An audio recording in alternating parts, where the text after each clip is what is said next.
Une première période euh, qui va du 24 jusqu'au 36 et une deuxième qui commence en 1939 jusqu'au 45. Ces deux périodes ils sont comme éléments intermédiaires la guerre civile et évidemment pendant la guerre civile le séphardisme, toutes les initiatives du gouvernement espagnol vers les séfarades, concernant les séfarades, disparaissent. Et je en parlerai après, les séfarades, beaucoup de séfarades, plusieurs juifs en général, ils participent à la guerre civile. Ils se battent du côté de la République, bien évidemment, contre le fascisme.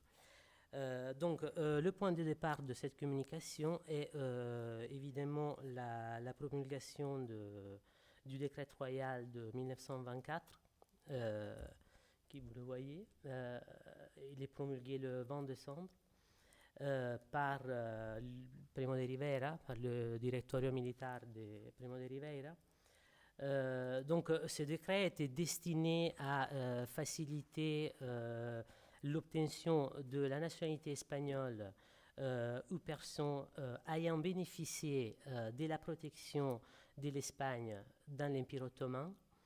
Et la plupart de ces séfarades, de ces protégés, je veux dire, c'était des séfarades. En dépit du fait que le texte officiel ne fait pas référence au mot séfarade, jamais. Et on reviendra après sur ce point. Il s'agissait des séfarades qui risquaient de devenir des apatrides suite au démantèlement de l'Empire ottoman. En 1923, l'article 28 du traité de Lausanne a aboli les capitulations et du coup le régime de protection dans toute la zone turco-balkanique. Du coup, à partir de ce moment, le statut de protégé n'était plus reconnu par le gouvernement des nouveaux États et par conséquent, les Juifs et tous ceux qui bénéficiaient du statut de protégé se retrouvent dans l'obligation de choisir entre l'une des nationalités des États émergents ou bien celle de l'ancienne puissance protectrice. Donc l'Espagne ainsi que la France, l'Angleterre et les autres pays qui avaient accordé des protections consulaires à certaines personnes dans la zone balkanique reçoivent nombreuses demandes de nationalisation, de naturalisation, je veux dire. La plupart provenant des séfarades. Dans un premier temps, l'attitude du gouvernement espagnol vers la naturalisation des anciens protégés est moins concessive que les autres puissances européennes. Toutefois, l'Espagne ne voulait pas perdre les avantages qui lui étaient offerts par le fait d'avoir des représentants en Turquie et en général au Moyen-Orient. C'est pour cette raison que Primo de Rivera décide d'offrir aux anciens protégés la possibilité de demander la nationalité dans un délai bien déterminé, c'est-à-dire jusqu'au 31 décembre 1930. Du coup, ils avaient 6 ans pour demander la nationalité. Le texte du décret, comme vous pouvez le voir, parle d'individus d'origine espagnole qui avaient bénéficié du statut de protégé. Donc, ces individus d'origine espagnole étaient les séfarades, bien évidemment, mais le décret ne fait jamais référence directe aux séfarades. Il s'utilise toujours cette formule individu au sujet d'origine espagnole. Donc c'est une formule qui se répète aussi après, toujours pour faire indirectement référence aux séfarades. D'après le premier article du décret, la nationalité est accordée sous la base de l'origine espagnole de l'ancien protégé, laissant croire à une naturalisation par ius sanguinis, que le droit espagnol considère comme le critère prioritaire pour l'octroi de la nationalité. Toutefois, ce même article précisait que le candidat devait envoyer une demande pour l'obtention de la carta de naturaleza. La carta de naturaleza était, et c'est toujours le cas d'ailleurs, la concession discrétionnaire de la nationalité à un étranger sans nécessité de conditions préalables.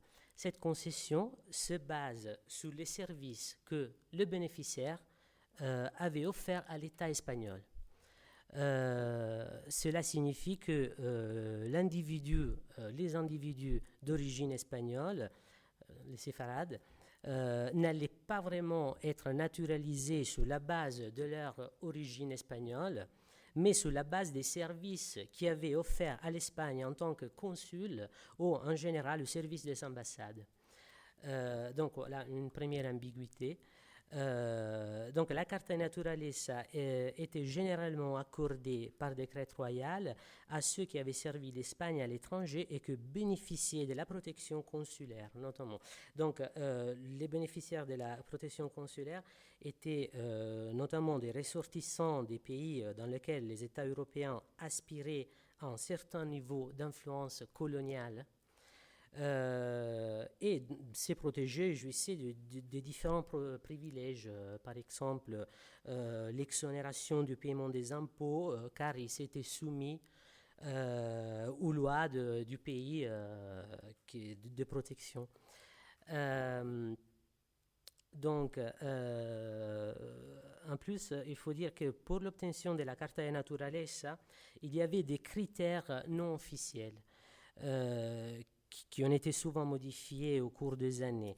Par exemple, dans la Constitution de Cadiz de 1812, le critère principal était que le candidat devait être catholique. Ce critère n'était pas mentionné dans le texte constitutionnel, mais figurait dans le décret de la Gaceta de la Regencia de las Españas. Là, je vous ai ramené un extrait. Et dans la section relative aux conditions pour la reconnaissance de la nationalité espagnole par Carta de Naturaleza, comme vous pouvez le voir là, voilà, du coup, il disait « Habiendo hecho constar ser católico », être catholique, apostolique et romain. Donc, les premières naturalisations des Juifs et en général de sujets appartenant à d'autres religions ont lieu au cours du règne de Isabelle II. Et à partir de ce moment, la religion n'a plus été considérée comme un requis indispensable, toutefois est restée un critère préférentiel. Et le catholicisme était remplacé par des critères d'ordre socio-économique et politique. En fait, l'obtention de la Carta de Naturaleza devenait strictement liée à l'opinion favorable du ministère de l'Intérieur. À l'époque, c'était le ministère de la Gouvernation, du ministère de la Guerre et d'une section du Conseil d'État appelée section de Gobernación y Fomento. Donc la première série de naturalisation des séfarades ont eu lieu dans les années suivant la révolution libérale de 1868 et suite à la promulgation de la Constitution de cette même année. Et en 1869, par exemple, la nationalité était accordée au consul français de Thessalonique, Esteban Aslan, et à sa famille. Toutefois, les principaux bénéficiaires de ces nationalisations n'étaient pas les séfarades de la Méditerranée occidentale, de la Méditerranée orientale, je veux dire, mais ceux du Maroc. Donc, la plupart de ces naturalisations ont eu lieu au cours du règne de Amédée de Savoie, du coup entre 1871 et 1873. Qui avait été proclamé roi après la révolution de 1868 et l'exil de la reine Isabelle. Les naturalisations devaient être signées à la fois par le roi et par le ministre du gouvernement. Donc, entre 1869 et 1874, on a 24 personnes nationalisées qui sont obtenues la nationalité espagnole. Ensuite, pendant la Restauration, dans une époque marquée par la ligne conservatrice de Antonio Cánovas del Castillo, il y a eu une réduction significative de ces naturalisations que entre 1874 et 1902 n'ont pas tant la douzaine. Ensuite, au début du XXe siècle, suite à une vague d'actes antisémites au Maroc, les demandes de naturalisation ont augmenté. Donc, entre 1903 et 1931, une soixantaine de juifs du Maroc ont obtenu la nationalité, 18 d'entre eux en 1906. Donc, curieusement, dans les listes de naturalisation qui étaient publiées sur la Gazeta de Madrid, sur la Gazette de Madrid, le mot séfarade n'apparaissait jamais, même dans ce cas. Du coup, à sa place, on trouve soit juif, très rarement, soit sujet marocain. En plus, la nationalité était accordée à des personnes politiquement influentes et avec une situation économique aisée. Donc, à l'analyse du décret royal de 1924, on voit que, en dépit de l'origine espagnole des candidats, la naturalisation se faisait par carta de naturaleza, exactement comme l'aurait fait tout autre demandeur non séfarade. Donc la naturalisation, pas la demande, parce que la demande, il y avait une procédure. En plus, les éventuels demandeurs de naturalisation n'étaient pas encouragés à s'établir sous le territoire espagnol, et ça on le verra plus tard. Le décret royal aussi présentait un côté discriminatoire parce que tous les descendants des expulsés d'Espagne au siècle XVe étaient des sujets d'origine espagnole, mais le décret limitait la naturalisation aux anciens protégés.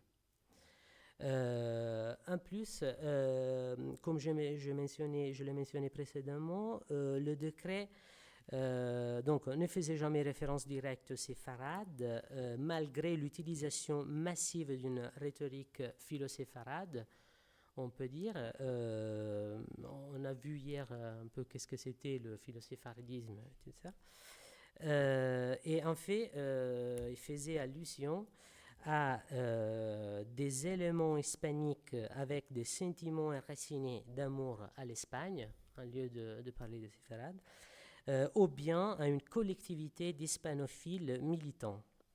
C'est-à-dire en mettant en évidence la fidélité supposée de ces séfarades à l'Espagne et en affirmant que l'importance de la naturalisation était due au fait que, étant hispanophone, ce sujet aurait pu favoriser les intérêts de l'Espagne à l'étranger. Et c'est ça qui est marqué dans ce petit paragraphe. Donc, l'objectif du décret était d'entériner les recours aux séfarades comme instrument de pénétration coloniale, d'une éventuelle pénétration coloniale dans le Levant. Et pour cette raison, les demandeurs n'étaient pas tenus à se rendre en Espagne pour jurer sur la Constitution. Et pour que cela soit possible, les décrets modifiaient les articles du Code civil et de l'État civil correspondant, de sorte que la seule inscription dans les registres diplomatiques et consulaires était valable. Ceci justifiait aussi la proclamation par le ministère d'État du statut militaire séfarade, qui exonérait le bénéficiaire du décret royal du service militaire, car il était insensé de les obliger à faire le service militaire si on ne voulait pas qu'ils s'établissent en Espagne. Et en fait, le statut militaire séfarade déclarait que les avantages que ces séfarades fourniraient à la patrie, tant au niveau économique qu'au niveau de réputation internationale et de propagande dans les pays orientaux, allaient compenser leur absence dans des rangs de l'armée. Ensuite, en 1930, lorsque le 6 années prévues par les décrets étaient terminées, donc la plupart des protégés et leurs familles considérés comme des sujets espagnols par les autorités grecques et turques se retrouvaient dans la condition d'apatrides, car n'étant pas enregistrés dans les registres civils, leur passeport n'était pas valable pour s'installer en Espagne. De toute façon, à cause de la diffusion très limitée du décret et du très haut prix des démarches juridiques, seul un nombre très restreint de séfarades a obtenu la nationalité. En Espagne, par exemple, seul le numéro publié en mars 1925 de la Revista de la Raza, la revue de la race, évoquait les dispositions prises en décembre par Primo de Rivera. Et la revue de la race était pendant une période, on dirait, l'organe officiel du mouvement philo-séfarade. Dans les numéros suivants de la revue, le décret n'est jamais mentionné. En ce qui concerne la presse séfarade, par contre, la référence au décret royal n'a été faite qu'à 2 reprises. Donc le 9 novembre 1930 et le 25 novembre 1930 dans la revue El Pueblo. Donc en 1929, un an avant l'expiration du délai accordé par le décret, pour demander la nationalité, le gouvernement a adressé aux ambassades et au consulat espagnol un ordre, la Real Orden Circular 570 bis, qui précisait qu'il n'était pas souhaitable de promouvoir l'immigration séfarade en Espagne parce que le pays avait intérêt à maintenir ces groupes de nationalité espagnole en dehors des frontières de la patrie, afin qu'ils puissent contribuer au renforcement de l'influence de la nation à l'étranger et à améliorer les relations culturelles et commerciales avec leur pays de résidence. Donc le décret royal déclarait en outre qu'il n'était pas souhaitable de favoriser le rassemblement des Juifs en Espagne en raison de leur spécificité qui aurait pu perturber le fonctionnement normal des institutions commerciales et économiques du pays. Parmi les autres indications, il y avait aussi celle de faciliter les déplacements temporaires en empêchant l'arrivée de ceux qui tentaient de s'installer de manière permanente. C'est toujours... le décret royal, on peut dire que c'est pas vraiment révélé utile pour les communautés séfarades et répondait uniquement aux aspirations du gouvernement espagnol de se montrer au même niveau que les autres puissances européennes comme la France et l'Angleterre et d'acquérir un prestige international. Les délais accordés par le décret prennent fin quelques mois avant la chute de la monarchie. Les membres du mouvement philo-séfarade demandent au gouvernement la prolongation du délai ou la naturalisation immédiate de tous les séfarades des Balkans et du protectorat marocain, mais aucune des deux demandes n'est accueillie. Dans les années suivantes, les décrets d'expulsion, qui de toute évidence restaient un symbole fort, très fort du passé d'intolérance espagnole, provoquaient des réactions diverses de la part de l'opinion publique juive internationale.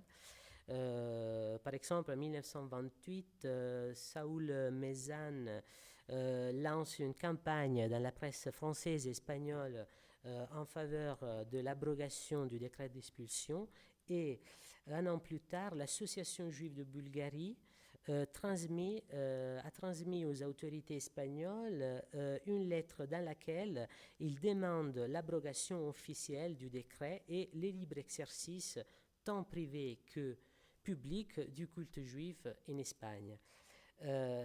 Après la proclamation de la Deuxième République, les déclarations en faveur d'une prochaine abrogation officielle de l'édit d'expulsion se multiplient.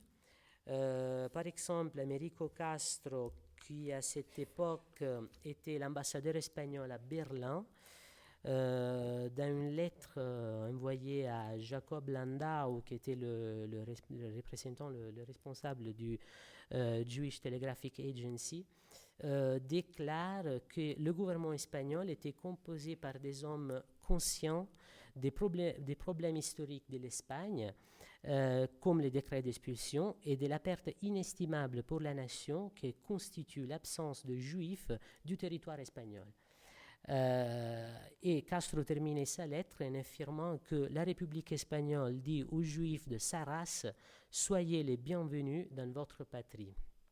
Donc, en effet, la Deuxième République, depuis sa proclamation, désignait parmi ses priorités la transformation de l'Espagne d'un pays laïque, totalement laïque. Et dans la Constitution adoptée en 1931, la laïcité de l'État a été consacrée, ainsi que la liberté religieuse pour tous les citoyens. En 1931, le 29 avril 1931, le ministre de Justice, Fernando de los Ríos, promulguait un décret qui simplifiait les conditions d'obtention de la nationalité pour les étrangers résidant en Espagne. Donc l'article 4 de ce décret réduisait à 2 ans la durée minimale de résidence sur le territoire espagnol pour les hispano-américains, les portugais et les brésiliens, ainsi que pour les personnes provenant du protectorat du Maroc. Et l'article 23 du même décret définissait les modalités d'obtention de la nationalité qui pouvaient être héritées, acquises à la naissance, obtenues par naturalisation ou en raison d'un mariage avec un citoyen espagnol. À la fin de l'article, on annonçait la publication d'une loi qui préciserait le processus d'acquisition de la nationalité pour le sujet d'origine espagnole. Encore une fois, on utilise sujet d'origine espagnole, résident à l'étranger. Aussi, dans cette occasion, donc, le terme séfarade n'est jamais mentionné, même si c'était clair que la loi faisait référence aux séfarades. En plus, un certain nombre de nouveaux dirigeants politiques républicains, par exemple Niceto Alcalá Zamora, Miguel Maura, on était des partisans du séfaradisme.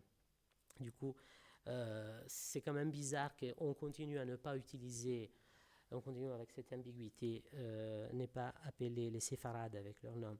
Donc, à la fin de 1931, les ministres des Affaires étrangères informent de la lenteur des procédures de mise en œuvre du décret de 1924 et de la précarité juridique dans laquelle se trouvaient les séfarades, nombreux séfarades. Donc, ils décident de proroger jusqu'au 1er février 1933 les délais pour l'obtention de la nationalité.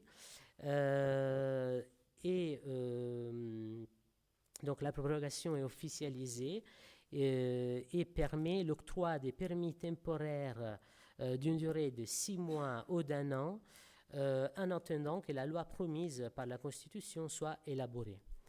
Donc la version définitive du texte constitutionnel est promulguée le 3 juin 1933, mais la disposition relative à la concession de la nationalité aux personnes d'origine espagnole résidant à l'étranger n'y était pas, donc n'a jamais été promulguée.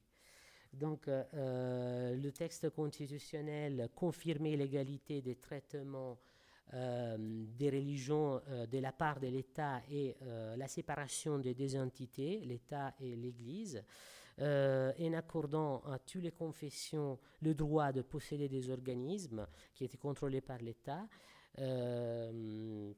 Donc, la nouvelle constitution de la République garantit la liberté de culte et cette constitution est considérée comme une réponse à tous ceux qui demandaient l'abrogation du décret d'expulsion, en dépit du fait que ces derniers n'est jamais abrogé. Du coup, il y a toujours le dit d'expulsion.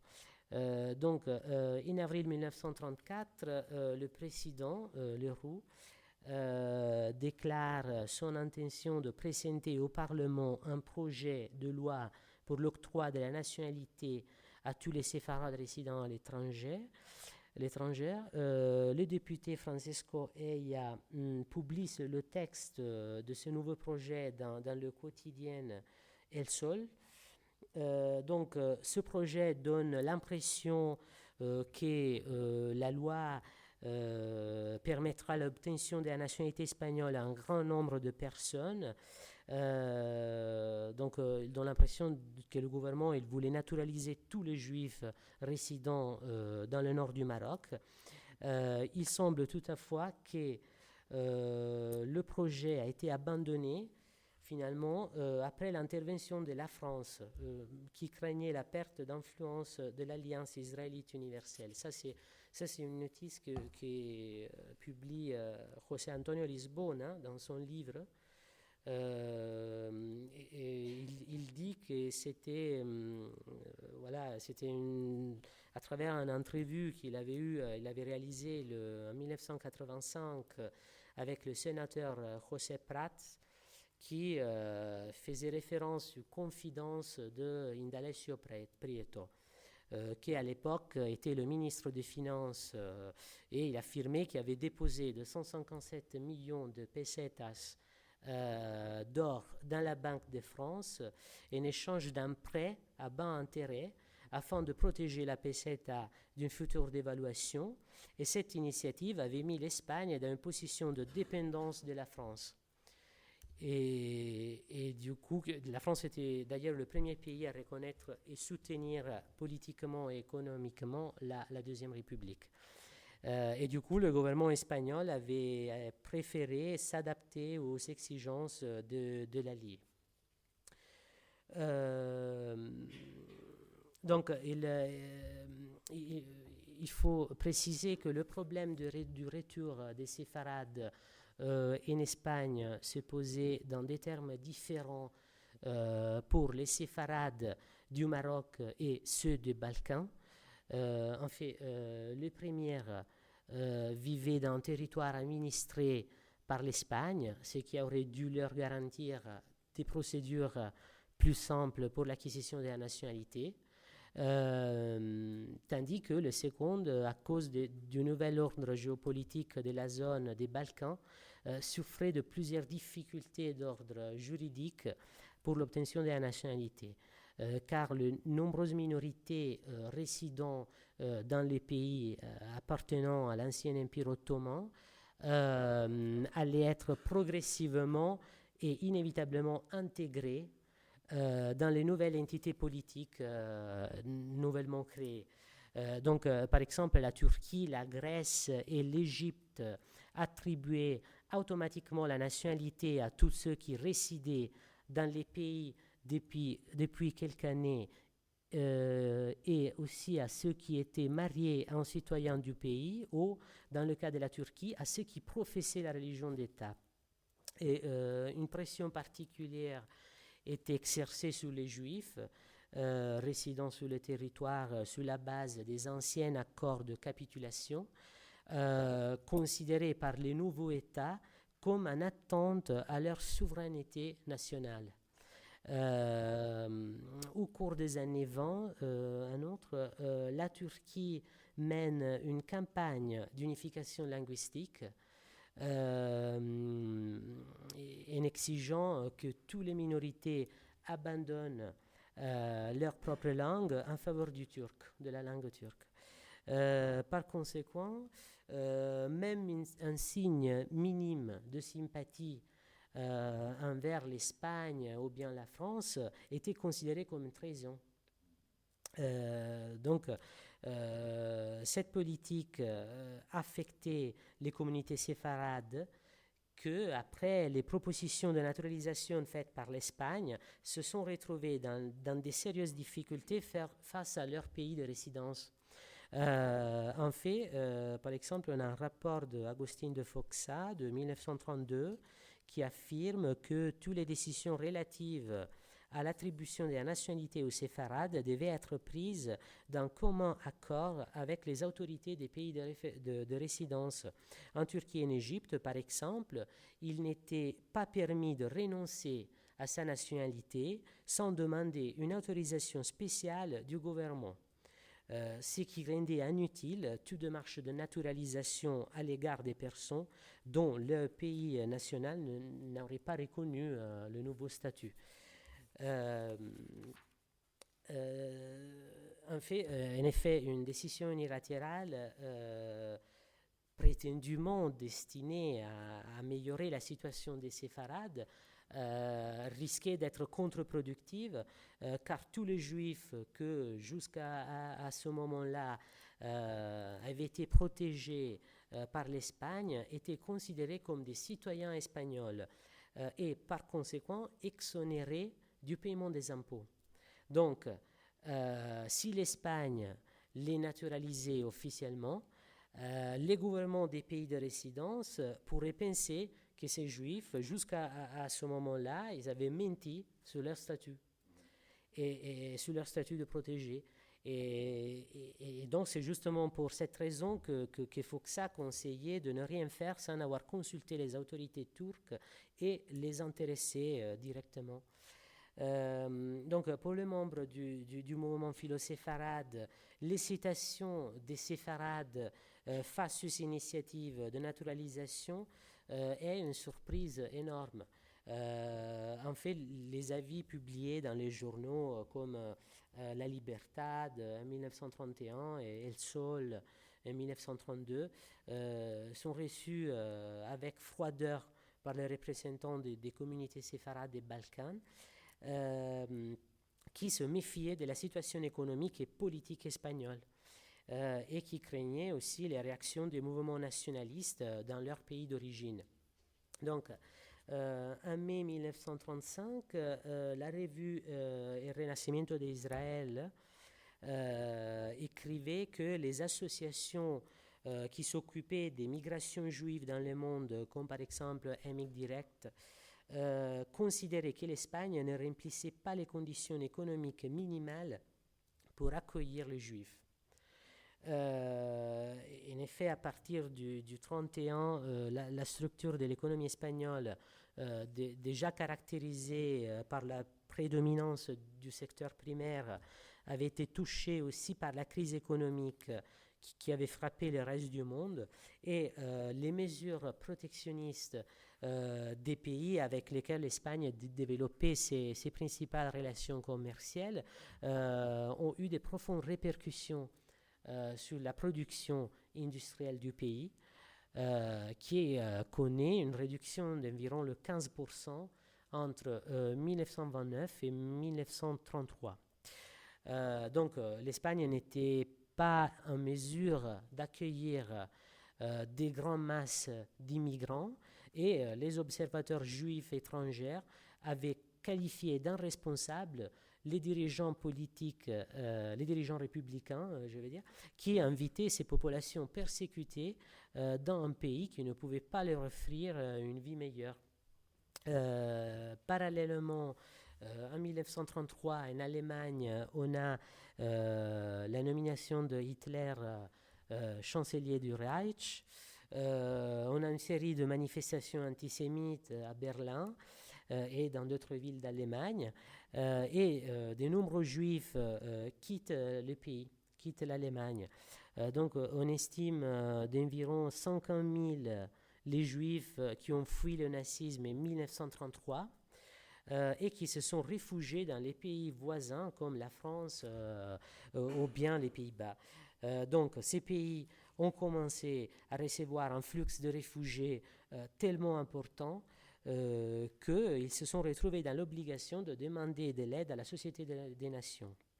Donc, quelques semaines après l'adoption des premières mesures antisémites, l'Allemagne reçoit une pétition signée par les délégués internationaux qui l'accusaient de persécution contre les Juifs de l'Haute-Silésie.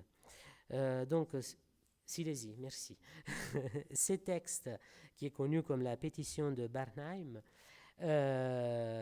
donne lieu à des discussions animées entre les représentants des pays membres de la Société des Nations, en particulier à cause des affirmations du délégué du gouvernement du Reich qui refusait de considérer les Juifs comme une minorité nationale, en les définissant comme une population soumise à un traitement d'exception conformément à la réglementation internationale.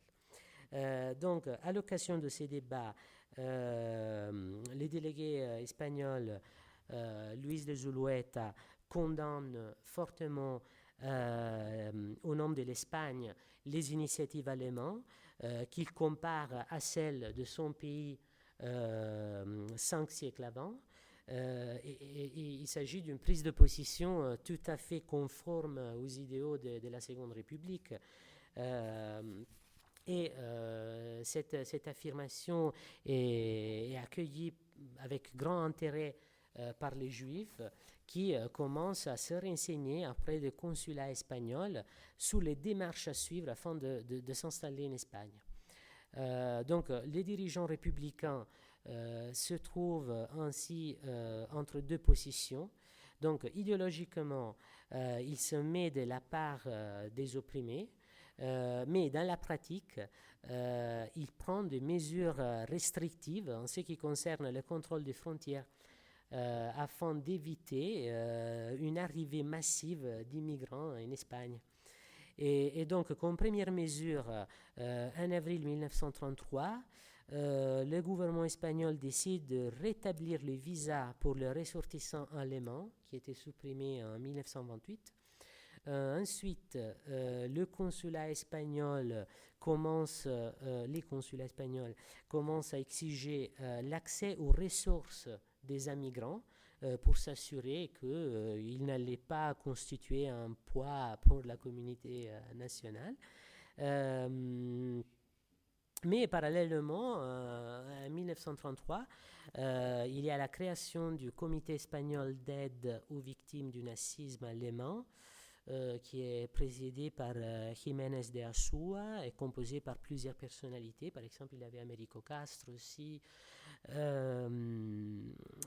Les principales sociétés de bienfaisance juive américaines, comme par exemple la Jewish Colonization Association ou la Hebrew Immigrant Aid Society, commencent à ouvrir leur premier siège à Barcelone et à Madrid.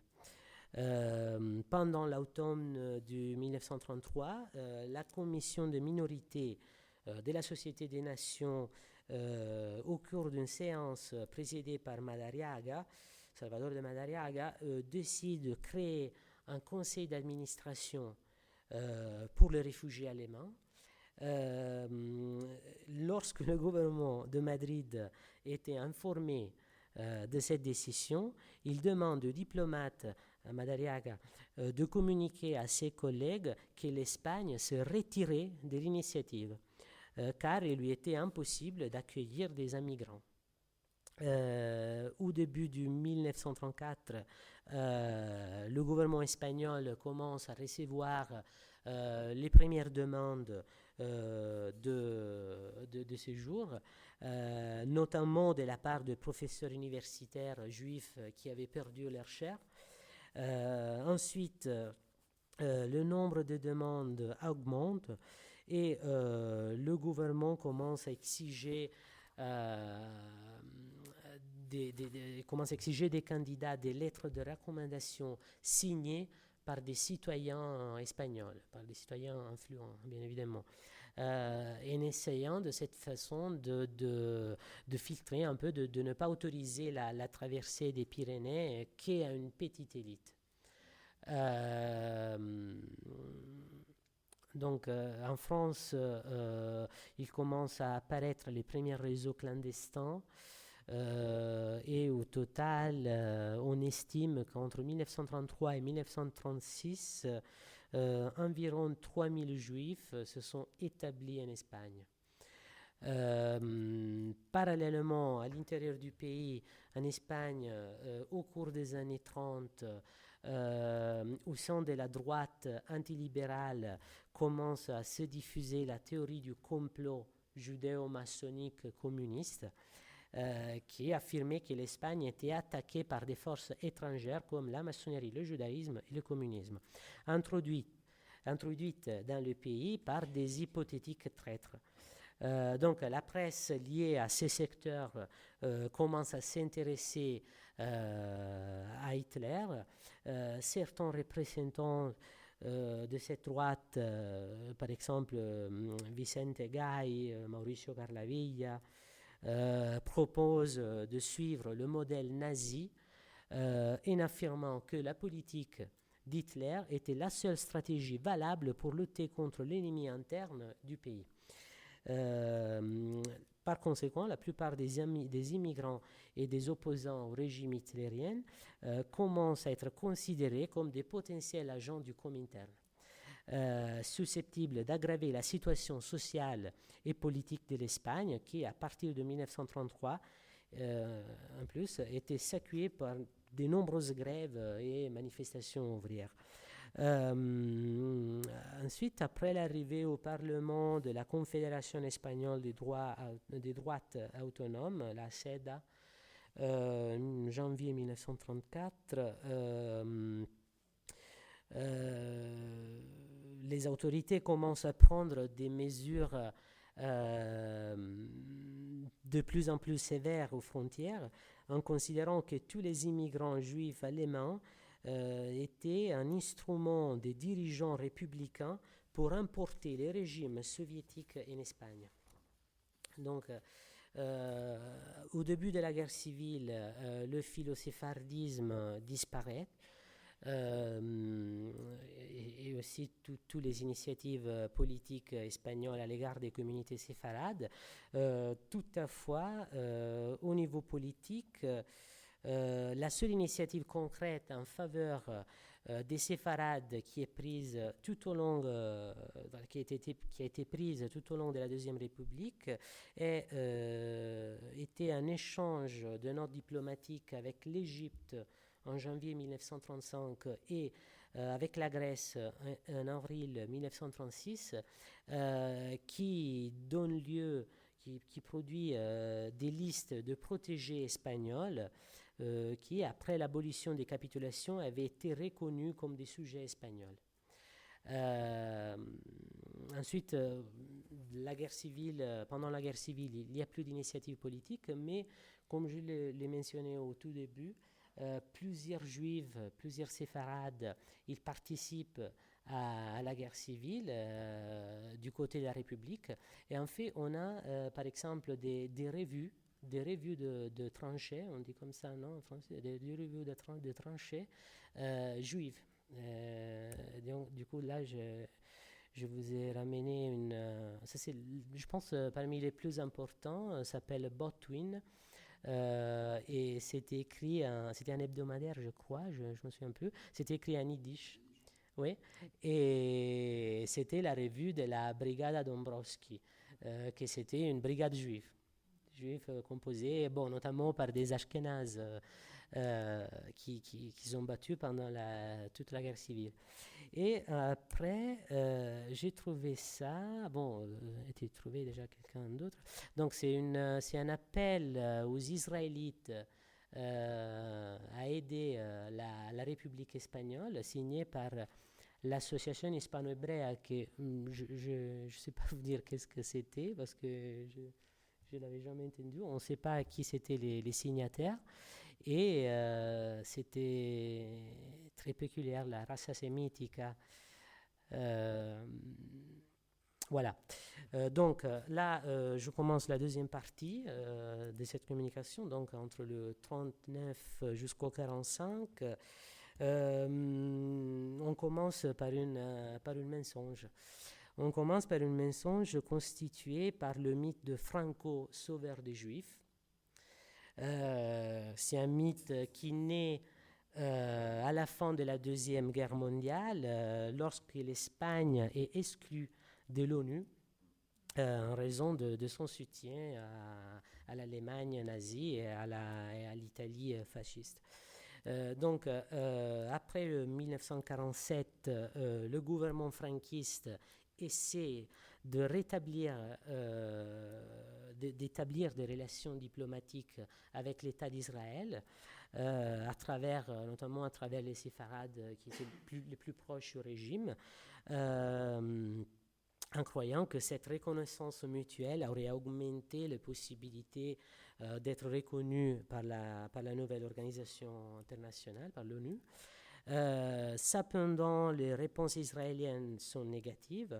En plus, en mai 1949, au cours de l'Assemblée générale des Nations Unies, le représentant de l'État d'Israël, Abba Eban, prononce un discours qui rappelle que c'était les 6 millions de Juifs tués pendant la Seconde Guerre mondiale qui définissait le comportement de son pays dans ses relations internationales.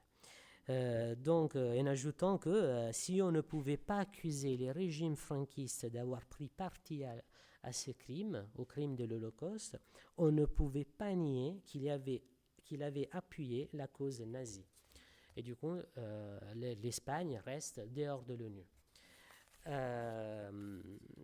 En décembre 1949, en réponse aux accusations de Abba Eban, le ministère des Affaires étrangères espagnol diffuse une brochure de 50 pages intitulée España y los judíos, Espagne et les Juifs, publiée par le Bureau d'information diplomatique. Cette brochure était destinée à être diffusée par les représentants diplomatiques espagnols dans les pays où la population juive était plus nombreuse. Du coup, était visée à l'étranger. L'opuscule était était écrit en anglais, en espagnol et en français, et exposait la prétendue action du gouvernement franquiste en faveur des Juifs pendant la Seconde Guerre mondiale. Une grande partie du dossier était consacrée à la création d'une image du général Franco comme le sauveur des Juifs.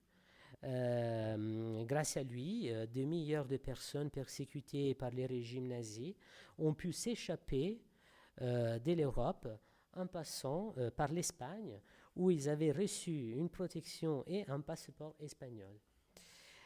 Donc, la brochure proposait des chiffres extravagants et citait des lettres de remerciement des Juifs qui avaient bénéficié de la protection du gouvernement espagnol. Donc, quelques années après la publication de cette brochure, le gouvernement franquiste lance une deuxième campagne, cette fois adressée principalement à l'État d'Israël et à l'opinion publique américaine. Donc, cette deuxième campagne, il s'agit d'une initiative prise par l'ambassade espagnole de Washington en juin 1962, qui a demandé au ministère des Affaires étrangères un rapport détaillé sur les initiatives prises en faveur des Juifs pendant la Seconde Guerre mondiale. Ce rapport est envoyé aux communautés juives américaines qui étaient toujours contre le régime. L'année suivante, le ministre des Affaires étrangères décide de recourir au même diplomate qui avait participé, qui avait sauvé effectivement des Juifs, afin de renforcer le mythe. Et en fait,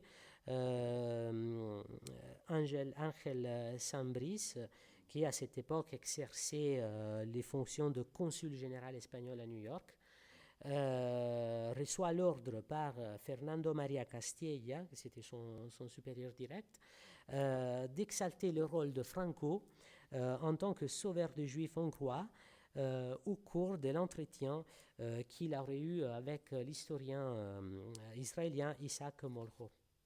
Donc, Saint-Brice exécute les ordres et évoque les événements en minimisant son rôle personnel et en exaltant celui imaginaire tout à fait du général Franco. Donc, en 1964, ici, donc un an après l'entrevue de Saint-Brice, ici à Madrid a lieu le premier symposium de studios Sefardíes. C'était organisé à l'époque, c'était l'Instituto Rias Montano. Et Haim Avni, c'est un historien, participe au symposium et consacre son intervention à l'aide qu'ont reçu les Juifs de la part de l'Espagne franquiste pendant la guerre, sous la base des données acquises du rapport de 1949.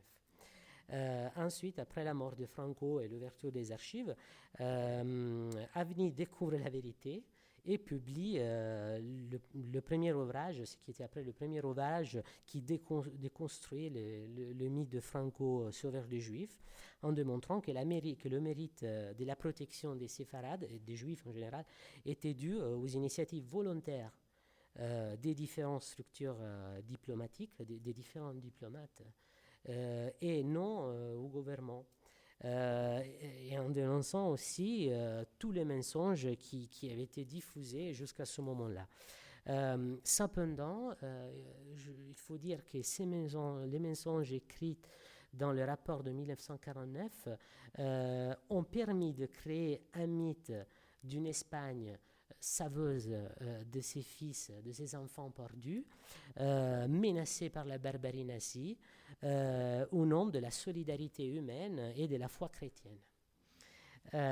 Donc, ce mythe a eu beaucoup de succès car il se basait quand même sur des faits concrets, c'est-à-dire que de nombreux juifs avaient effectivement traversé l'Espagne pendant leur fuite de l'Europe et pouvaient témoigner cette traversée, cet épisode.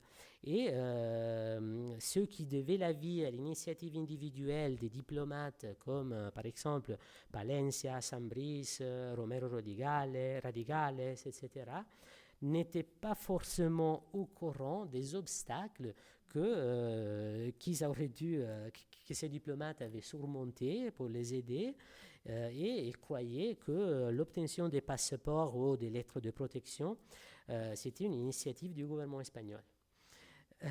Donc, on revient un peu en arrière maintenant, on fait un bref panorama de la protection qui a été effectivement accordée par l'Espagne aux Juifs dans les pays occupés par les nazis. Donc, suite à l'offensive allemande du mois de mai 1940 et à l'armistice avec la France, on a de nombreux séfarades, de nombreux juifs. Dans ce cas-là, c'est des séfarades résidant sur le territoire français qui demandent de l'aide, de la protection au gouvernement espagnol. Ils font référence au traité hispano-français de 1862 qui affirmait que chaque citoyen espagnol résidant en France avait les mêmes droits qu'un résident en Espagne. Donc, après la promulgation de la loi sur le statut des Juifs le 3 octobre 1940, le consul général d'Espagne à Paris, Bernardo Royand, communique à Madrid que les nouvelles dispositions de l'occupant allemand affectaient aussi de nombreux séfarades espagnols. Et toutefois, le 5 novembre de la même année, un communiqué du ministre des Affaires étrangères, Ramón Serrano Suñer, pardon. Ah si, oui, c'était le beau-frère de Franco, oui, Suñer, et déclare que même si en Espagne il n'existait pas des lois de race, le gouvernement espagnol ne pouvait pas intervenir dans la mise en œuvre des mesures générales vers ces sujets juifs, en conseillant de garder une attitude passive. En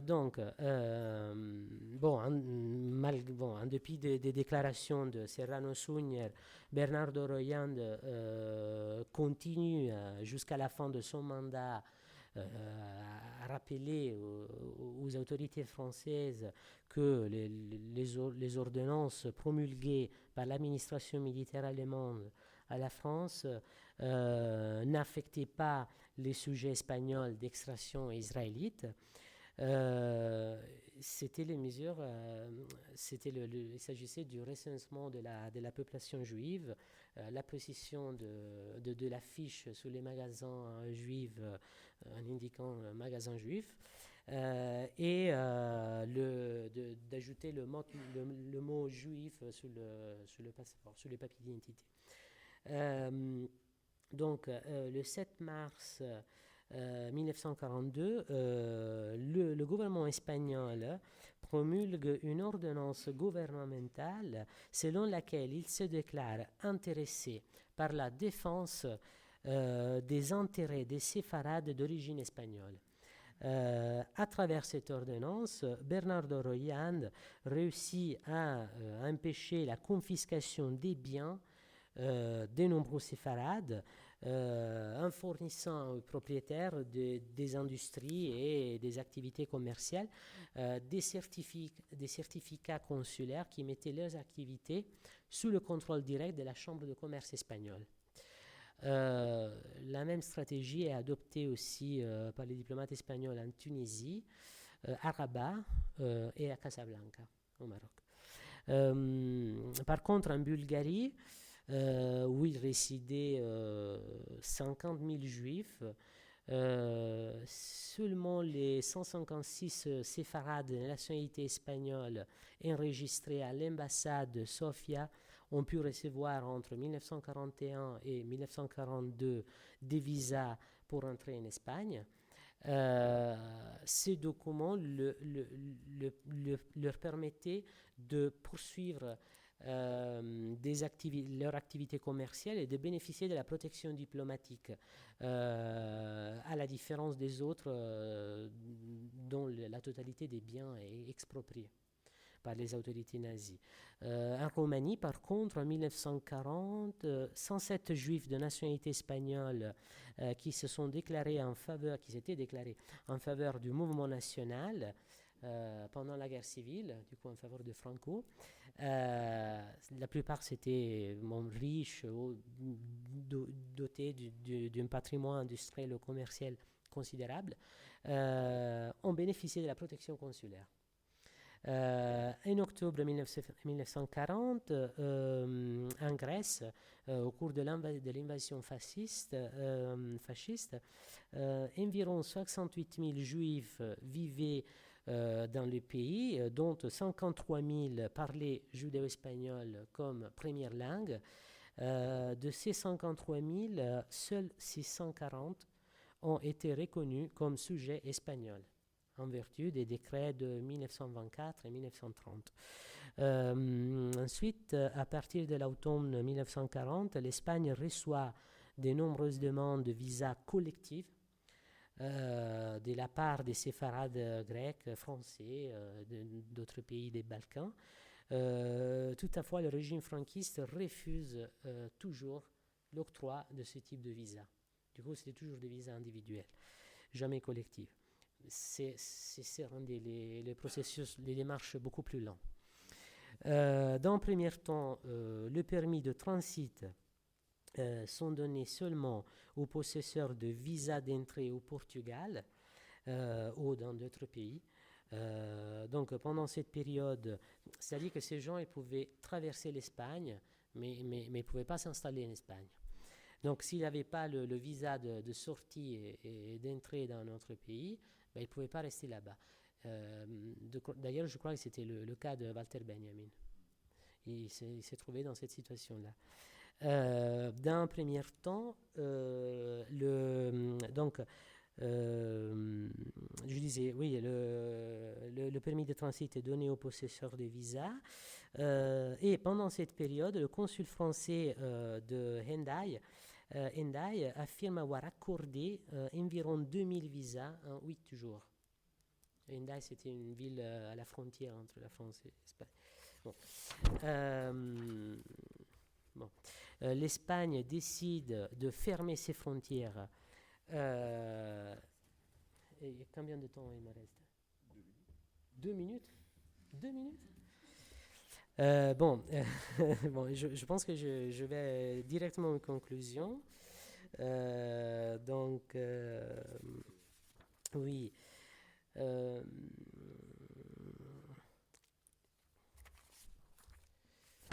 Je vais essayer de vous donner les chiffres, je vais dire, définitifs. Donc,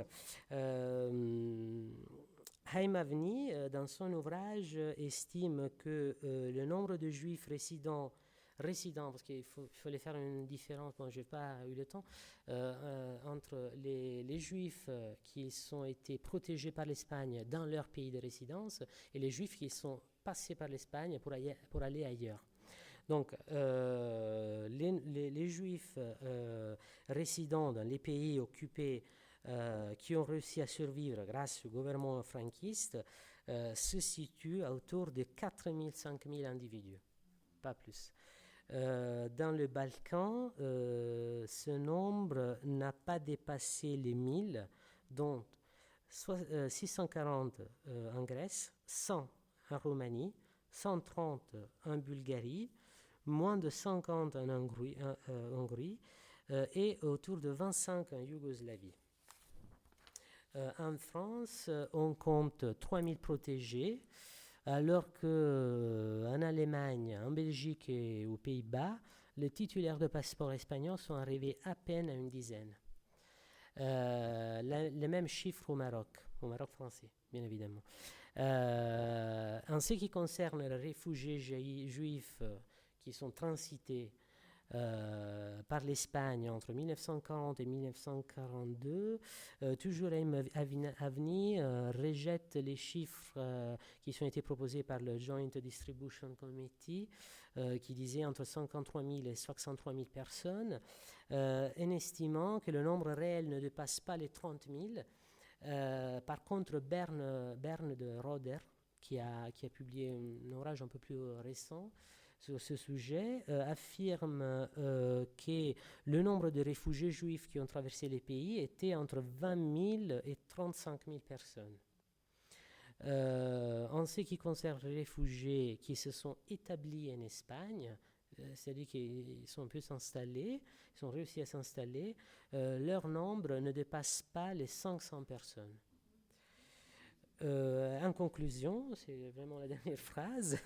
Je cite encore Haïm Avni, qui affirme que l'Espagne a contribué au sauvetage de 11 535 juifs, dont 7 500 réfugiés arrivés aux frontières, 3 235 qui ont bénéficié de la protection diplomatique et 800 juifs de nationalité espagnole, entre guillemets, répatriés.